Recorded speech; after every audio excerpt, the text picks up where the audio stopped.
Tere, mina olen Volker Tõnaeva ja mina esitan siis meie uurimisrühma, mille nimetus on robotinimese koostöö tööstuses ja see presentatsioon oli koostatud ühe meie rühma integratsiooni disaini eksperti abil, Mati Mõttusa abil ja nii alustan siis väikese sissejuhatusega.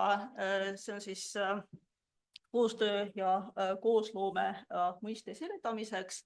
Ehk selle koostöö või koosloome eelduseks on interaktsioon või suhtlemine inimese ja roboti vahel, mis eeldab ka... Palun räägi mikrofoni, muidu online ei kuule.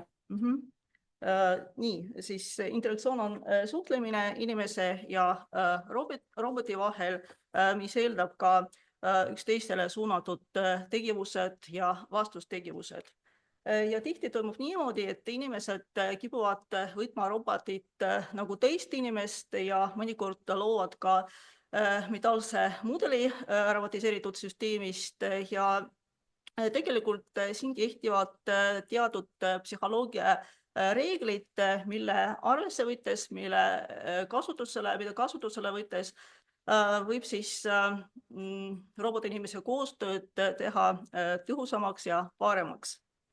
Ja inimese-roboti interaktsiooni laboris töötavad eksperdid nii robotika kui ka interaktsiooni disaini osas ja on olemas kõik vajalikud seadmed selleks, et inimese roboti koostööd tõhusamaks teha. Sellel slaidil on toodud mõned näited interaktsiooni kohta, et selles, et näited protsessidest, kus esineb inimese roboti interaktsioon ja mõned näited, kus sellest interaktsiooni pole. Üks variant siis koostööroboti kasutamine, ehk inimene ja robot töötavad üheskoos ühel tootmisliinil, siis inimese ja roboti koostöö selles mõttes, et on olemas mõni nagu robotiseeritud tootmisprotsess ja inimene kontrollib seda protsessi ja inimesel on olemas ka protsessi sekkumisvõimalus. Siis mõned sellest näited nagu iseseisev buss, pakirobot, siis ka robot tolmuimija, robot muruniitja, ehk selles, et teenused roboti poolt inimestele suunatud teenused, mis teostatakse inimese juuresolul. Vestlusrobotid, mis põhinevad tehisintellektil ja siis interaktsioon ei toimu näiteks, kui meil on täiesti autonoomne robotiseeritud tootmisliin ja näiteks pangaautomaadi kasutamine, kuna see automaat tegelikult ei ole robot. Ja edasi on siis sõnastatud meie uurimisrühma fookussuunad, uurimissuunad, mida me ikkagi uurime, et fookuses on inimese roboti koostoime turvalisus, inimese roboti koostoime sotsiaalsed ja psühholoogilised aspektid, samuti inimese roboti koostoime modelleerimine, siis robotiseeritud tootmisprotsessidega seatud mõjutegurite ja riskide hindamine ja analüüs. Uurime ka kasutajate usaldust robotiseeritud süsteemide vastu ja kasutajakesksete disaini lahenduste optimeerimist ja eesmärk on luua metoodikat ja inimese roboti koostoime valideeritud mudelid, mõjutegurite ja riskide hinnangute väljaarendamine. Ja samuti siis kasutajakesksete disainilahenduste pakkumine.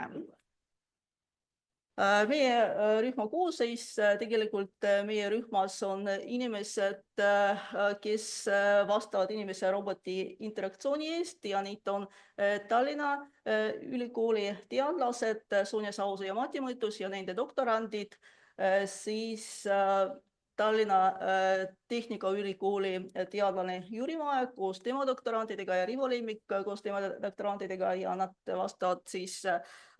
vastutavad robotiseeritud tootmisprotsesside mõjutegurite ja riski hindamise ja analüüsi eest.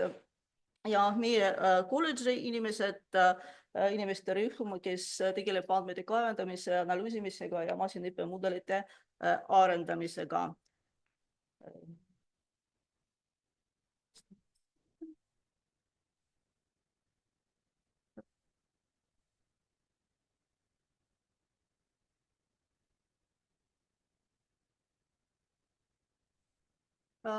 Kompetentside kohta, et mida me saame pakkuda ettevõtjatele, millised on meie rühma kompetentsid.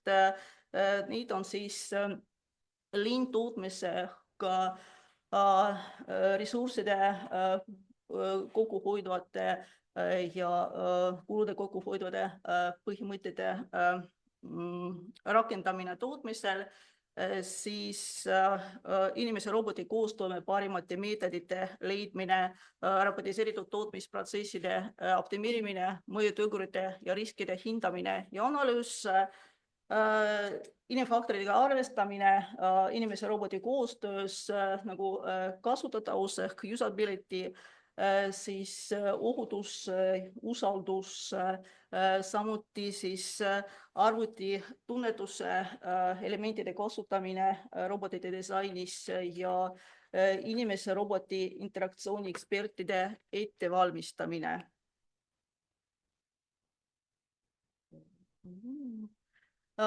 Iglase ülemineku fondi raames meil on hangitud selline tarkvara ja seadmed, et koguda andmed ja analüüsida andmed, mis on seatud just inimese reaktsiooni uurimisega, inimese psühholoogilise heaolu uurimisel, robotinimese koostöös. Me saame siis koguda info pilgu liikumise kohta, näoilmete analüüsimiseks, hääletooni ja sentimentaalanalüüsimiseks info koguda, siis meil on siis hankitud EEG-sensorid, nahatakistuse mõõtmise sensorid ja peale selle on hankitud ka teatud seadmed, et teha katsetused liitreaalsuses.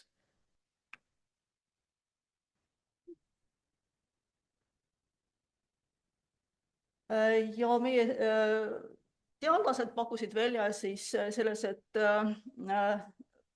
punktid, millega me saaksime abiks olla ettevõtjatele. See võiks olla teadus-arendusprojektid, sealhulgas laborikatsetused, modelleerimised, simulatsioonid, tulemuste valideerimine, siis erinevad taseme täiendkoolitused ja konsultatsioonid, robotisüsteemi kasutajaliidese disaini sobitamise testimine, funktsionaalsuse ekspertiis, robotisüsteemi prototüübi ja selle disaini kohandamine ja testimine ja toodete kasutatavuse analüüs. Ja lõpuks siis võimalikud suunad. 3 suunda meil on siis välja pakutud. Neid on siis tootmisprotsesside robotiseerimise arendamine, turvalisema inimese roboti koostöö saavutamine ja olemasolevate süsteemide testimine nii laboris kui ka koha peal. Need on siis meie võimalikud ettevõtjatega koostöö suunad ja oleme siis erinevatele igasugustele koostöövõimalustele avatud ja edasiste diskussioonidele ja arutelude valmis ka. Tänan tähelepanu eest.